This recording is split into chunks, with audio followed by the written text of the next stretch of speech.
Então quer dizer que você acha mesmo que foi a Igreja Católica Apostólica Romana que escreveu a Bíblia? Você está errado. Essa seita tentou, na verdade, acabar com ela, não escrever. Ah, Thiago, mas foi Constantino quem compilou a Bíblia Sagrada. Em primeiro lugar, compilar não é escrever, é juntar.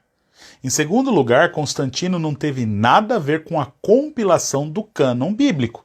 A participação do imperador Constantino foi o de acabar com a perseguição cristã, transformar o cristianismo na religião oficial do império e convocar um concílio para debater os falsos ensinos de Ário, um presbítero de Alexandria que estava ensinando que Jesus era um ser criado e não o próprio Deus encarnado. Ou seja, o primeiro testemunha de Jeová da história. Portanto, o Concílio de Nicéia de 325 d.C. foi um momento para, em primeiro lugar, tratar as heresias de Ário e outros assuntos eclesiásticos e não doutrinários.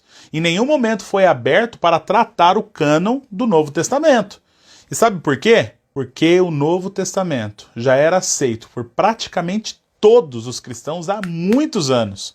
Logo, o máximo que Constantino fez foi autorizar o uso desses documentos que já existiam para serem lidos dentro das igrejas.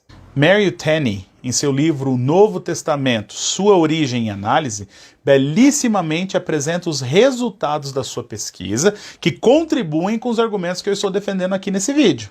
Tenney menciona, em primeiro lugar, que já no final do século I, os livros que remontam o Novo Testamento já estavam em circulação dentro das próprias igrejas. Ou seja, as cartas já haviam chegado aos seus destinos e elas já eram conhecidas por muitos dos cristãos primitivos. A palavra grega utilizada para cânon é a palavra utilizada para descrever a vara que era utilizada para fazer as medições. Ou seja, o cânon é uma metáfora para indicar um padrão. Em literatura, por exemplo, o cânon significa a lista de obras que podem ser atribuídas a um determinado autor. O cânon de Platão, por exemplo, se refere a uma lista de documentos que são reconhecidos por serem originalmente de autoria desse filósofo grego. Já o cânon do Novo Testamento não leva em conta apenas a autoria, mas também a aceitação dos textos pelas igrejas primitivas, a harmonia entre os textos, tanto do Novo quanto do Antigo Testamento, e também a apostolicidade dos seus autores. Para nós, cristãos, há também outro fator que é, sem dúvidas, o mais importante para se determinar o cânon do Novo Testamento, que é o controle total do Espírito Santo em guiar e determinar o que é e o que não é parte do cânon. O Espírito Santo não esperou até que todos escrevessem para só então enviar alguém para compilar os documentos. Não!